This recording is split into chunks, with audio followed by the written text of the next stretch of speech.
توی این ویدیو میخوایم ببینیم که یک طراح گرافیک، یک گرافیک دیزاینر چه لپتاپی نیاز داره، یا بهتر بگیم چه چیزهایی اون لپتاپ باید داشته باشه، چه ویژگی‌هایی باید داشته باشه. یکی از دغدغه‌های همیشگی من چه تو دوران تحصیل چه تو دوران کار وقتی بودش که میخواستم یه سیستمی بگیرم که مناسب کارم باشه. همیشه دلم میخواستش که دانشش رو داشته باشم و بدونم که دقیقاً لپتاپ برای من باید چجوری باشه، چه مشخصاتی داشته باشه. مثلا میشد من حتی میرفتم پیش کسایی که خودشون کامپیوتر خوندن یا خودشون دانش سخت افزاری دارن، بهشون میگفتم که من طراح گرافیک چه لپتاپی نیاز دارم. برمیگشت بهم میگفت خب بک کورش فلان باشه، رمش فلان باشه، اینش فلان باشه.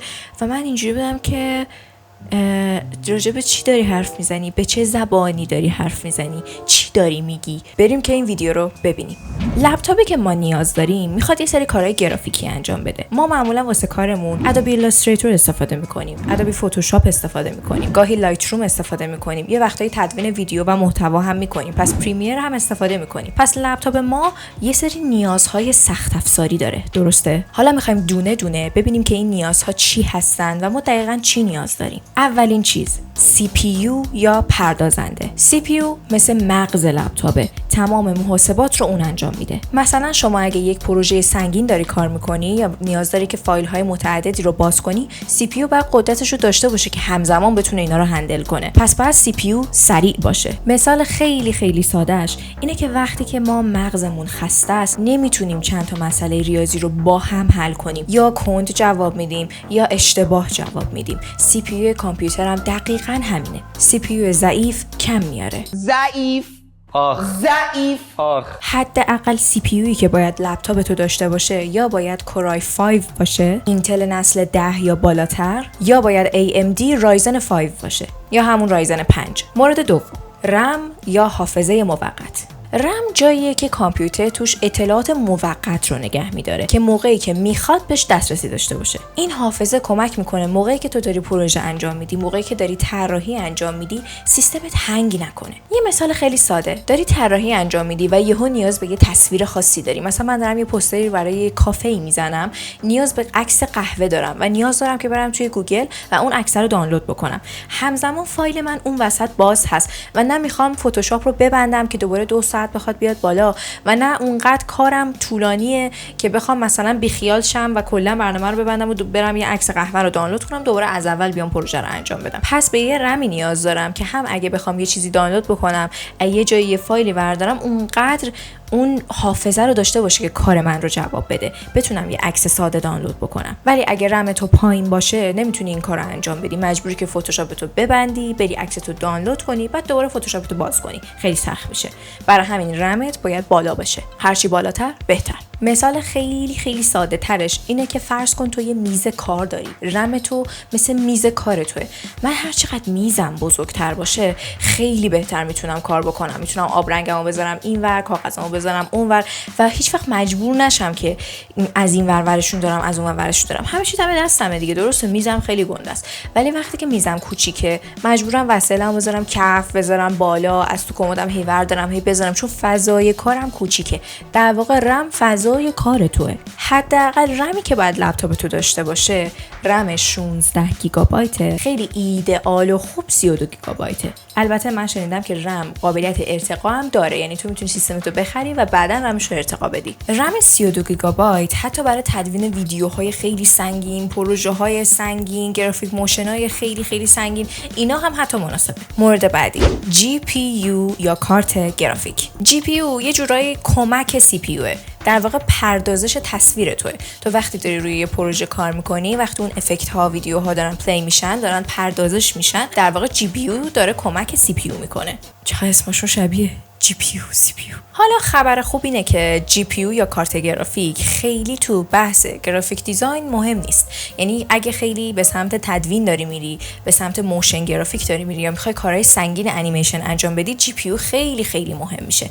اما برای کارهایی مثل فتوشاپ یا ایلاستریتور یا طراحی خیلی نیازی نیست بالا باشه. مثلا برای افتر افکت، تدوین ویدیو، انیمیشن خیلی حیاتیه. اما برای کارهای گرافیکی میتونه معمولی باشه. مگه اینکه فایل‌های فتوشاپ لپتاپت خیلی سنگین باشن. میدونید جی پی یو مثل چی میمونه؟ در واقع فرض کن که سی پی یو یک آشپزیه که داره آشپزی میکنه، سرآشپزه، و جی پی یو اون کسیه که داره کارها رو انجام میده، پیازا رو خورد میکنه، اینو سرخ میکنه، اینو به اون اضافه میکنه، یک دستیار هوشمنده. در واقع جی پی یو این کارو میکنه تا سی پی یو کارشو سریعتر انجام بده. برای طراحی سنگین موشن یا مثلا تدوین انویدیا، جی تی ایکس، آر تی ایکس اینا مناسبن یا AMD ریدون لازمه. مورد بعدی استوریج یا هارد. چی هست؟ محل ذخیره سازی فایل هاته. هر چی بیشتر باشه سرعت بوست سیستمت میره بالا، عملکردش میره بالا، سریعتر ذخیره میکنه، سریعتر کار میکنه، برنامه ها خیلی سریع میان بالا. حداقل SSD پیشنهادی واسه طراحی گرافیک 512 گیگابایته. اگر فایل هات خیلی زیاده میتونی مثلا یه هارد اکسترنال کنارش خریداری بکنی. من خودم هم از اینا دارم. ببین مثلا من خودم همیشه سعی میکنم که لپتاپمو خیلی سنگین نکنم.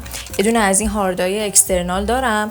وقتی که اینا رو دارم تمام پروژه هامو میریزم روش. مثلا 2 ترا ظرفیت داره، قشنگ خیلی راحت میتونم پروژه هامو بذارم توش و خیلی دیگه لپتاپمو سنگین نکنم. یعنی اون قسمت حافظه‌مو خالی نگه میدارم. یعنی اینم گزینه خوبیه. این هارد اکسترنال یه چیز دیگه‌ای هم داره که خیلی به درد میخوره. حالا جدای این که خیلی فضا داره و میتونین مثلا هر چیزی، هر پروژه‌ای بذارید توش، داستان اینه که شما مثلا وقتی لپتاپتون قدیمیه، من خودم تازه لپتاپمو عوض کردم. لپتاپ من خیلی قدیمی بود و یهو ممکن بودش که مشکل بخوره، یهو خاموش روشن نشه. مثلا خیلی عادی بود که این اتفاق براش بیفته. بعد وقتی که پروژه های من رو خود لپتاپ بود، من ترس اینو داشتم که نکنه که پروژه ها بپره، چون خیلی اتفاق افتاده بود. اما از وقتی دیگه این هارد رو گرفتم، دیگه خیالم راحته که همه چی رو اینه و هم حافظه لپتاپمو خیلی خالی نگه می‌داشتم، هم می‌دونستم پروژه‌ام مثلا توی یه چیز فیزیکی خارج از لپتاپمه. مورد بعدی دیسپلی یا صفحه نمایش.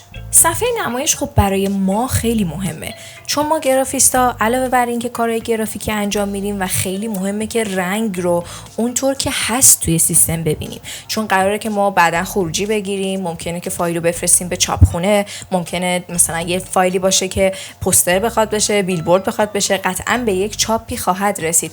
ممکنه مثلا شما واسه پست یا استوری اینستاگرام بخواید طراحی بزنید، حتی اون هم خیلی مهمه. شما وقتی فایل نهایی رو برای کارفرما میفرستین، اگر که صفحه نمایشتون مشکل داشته باشه که برای من داشت چون لپتاپ من قدیمی بود، رنگ ها خیلی فرق میکرد. مثلا من تو گوشی خودم میدیدم اینجوری بودم که وای این چرا اینجوریه، من اصلا همچین رنگی واسه این پروژه انتخاب نکردم. پس خیلی مهمه که صفحه نمایش شما یه صفحه نمایش خوبی باشه. از طرفی هم ما توی رشته گرافیک بحثی به نام عکاسی هم داریم. شما اگه محصل باشی و بخوای که این رشته رو بخونی، چند واحد عکاسی حتما پاس میکنی و برای عکاسی تو نیاز داری عکستو ببینی، یه وقتایی ادیت کنی، یه وقتایی روتوش کنی و خیلی خیلی مهمه که سیستم تو قابلیت اینو داشته باشه که صفحه نمایشش قوی باشه، اون چیزی که هست رو بتونه نشون بده. وضوحش حداقل باید 1920 در 1080 باشه فول اچ دی، نوع پنلش باید آی پی اس باشه، پوشش رنگش هم اگه بالای 90% آر جی بی باشه که خیلی خوبه. اندازه مانیتورم واسه طراحی گرافیک 15 اینچ مناسبه. مورد بعدی که توی لپتاپ تو خیلی مهمه به عنوان یک طراح گرافیک، پورت های توی لپتاپ خیلی مهمه. پورت ها چی هستن؟ همون ورودی ها. مثلا یه جا لپتاپ ما یو اس بی میخوره، یه جا اچ دی ام آی میخوره، چیزای مختلف میخوره. اون پورت های ورودی ها منظورمه. چرا؟ به خاطر اینکه تو میخوای طراحی بکنی، قلم نوری میزنی به سیستمت، موس تو میزنی به سیستمت، موس چه سیمی باشه چه بلوتوسیش هم یه کیت خاصی داره که اون یو اس بی میخوره به لپتاپت. پس بهتره که پورت هاش مناسب کار تو باشه و پورت هاش زیاد باشه خیلی بهتره. البته یه چیزی هم بگم، اگر که پورت هاش یه ذره محدود بود یا مثلا یه ذره عجیب غریب بود، هیچ اشکالی نداره. یعنی شما میتونید یه سری چیزا تهیه بکنین که اون نیازتون رو برطرف کنه. مثلا کسی که عکاسی کار میکنه یا کسی که مثل من الان داره ویدیو یوتیوب میگیره، نیاز داره که مثلا لپتاپش کارت حافظه اس دی بخوره. لپتاپ من در حال حاضر اس دی نمیخورد و من مجبور بودم که از این تبدیلا بگیرم که اونو بزنم به لپتاپ تا بتونم کارت حافظه‌مو بزنم به لپتاپ. یا مثلا اگه شما کسی هستی که مانیتور استفاده میکنی، کسی هستی که کیبورد استفاده میکنی، خیلی‌ها مثلا تو کار طراحی یا تو کار تدوین مانیتور دوم استفاده میکنن. با حتما مثلا کابلای HDMI بخوره، کابلایی که مربوط به مانیتور بخوره. اینا رو باید حواستون باشه یه ذره. پورتایی که خیلی مهمه که لپتاپ شما داشته باشه که حتما داره، فقط باید یه ذره دقت بکنین ببینین که بالا پایین نباشه. پورت USB، پورت تایپ C، پورت اگه شد پورت SD یا میکرو SD. آخرین موردی که باید حواستون باشه باتری و قابل حمل بودن لپتاپتونه. چرا مهمه؟ مثلا شما دانشجویی یا مثلا شما طراحی هستی که دوست داری تو فضای کافه کار بکنی، دوست داری که در فضاهای دیگه ای کار بکنی غیر از خونه و بدور از پریز برق. خب مثلا شما باید یه باتری تهیه بکنی واسه لپتاپت، یعنی در واقع لپتاپت باید اون باتری رو داشته باشه که مثلا 6 تا 8 ساعت شارژ نگه داره. لپتاپ من برعکسه، مثلا من همش باید بزنم تو شارژ و تو شارژ باش کار بکنم. یا حتی وزن لپتاپ، شما وقتی که در حال رفت آمدی یا کسی هستی که میدونی ثابت نیستی، دانشجویی میخوای بری بیای، لپتاپای سنگین، لپتاپای 2.5 کیلو اینا ممکنه برای شما مناسب نباشه. که چقدر من رعایت کردم، مال من 2.5 کیلوه. امیدوارم که این ویدیو براتون مفید بوده باشه. من خودم اگه برگردم عقب واقعا نیاز داشتم که یه نفر بیاد اینا رو برای من قشنگ باز بکنه که چی و چرا نیاز دارم و به چه مقداری نیاز دارم. خصوصا اینکه ما بچهای هنر خیلی از کامپیوتر چیزی نمیدونیم، از سخت افزاریش و اینکه چه اتفاقی داره واسه کامپیوتر ما میفته وقتی که فتوشاپ رو باز میکنیم یا وقتی فتوشاپ و ایلاستریتور رو با هم باز میکنیم، و آیا واقعا لپتاپ ما توانایی اینو داره که این دوتا رو با هم باز بکنه. مرسی از اینکه با من همراه بودین. هر سوال دیگه ای داشتین، هر مورد دیگه ای بود که من میتونستم راجبش ویدیو بسازم و سوال شما بود، حتما برام کامنت کنید. اگر که از این ویدیو خوشتون اومد و براتون کاربردی بود، حتما زنگوله بالا رو فعال کنین، منو سابسکرایب کنین و واسه ویدیوهای دیگه آماده باشید. توی ویدیوهای بعدی براتون لپتاپ‌های اقتصادی تا لپتاپ‌های معمولی و تا گرون رو براتون لیست میکنم و میگم کدومشون واسه کار گرافیک مناسب تره و اینکه کدومشون عالیه و کدومشون بیش از حد خوبه. با من همراه باشید. میبینمتون.